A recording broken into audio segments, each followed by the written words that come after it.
বাবা, তুমি শুধু আমার জন্য একটু দোয়া কইরো। একদিন তোমার স্বপ্ন পূরণ করব। তোমার এই মূর্খ অশিক্ষিত ছেলেটাও একদিন। ভাই, বাবার রাজ্যে রাজা হয়ে লাভ নাই। নিজে ইনকাম করে রাজ্য বানাও, আর ওই রাজ্যে বাবারে রাজা বানাও। যারা বলো না বন্ধুরা কিপটে হয়, বন্ধুরা কখনো কিপটে হয় না।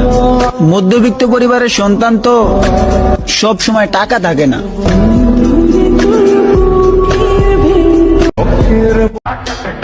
হাজারো মানুষের সাথে চলাফেরা করি আমি, তারপরেও নিজেকে কন্ট্রোলে রাখি।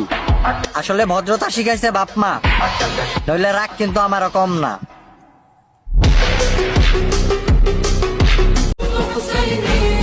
20 বছর হয়ে গেছে, এখনো জন্মদিন পালন করি নাই। কারণ ওটা খ্রিস্টানদের কাজ, ইসলামের জন্য না।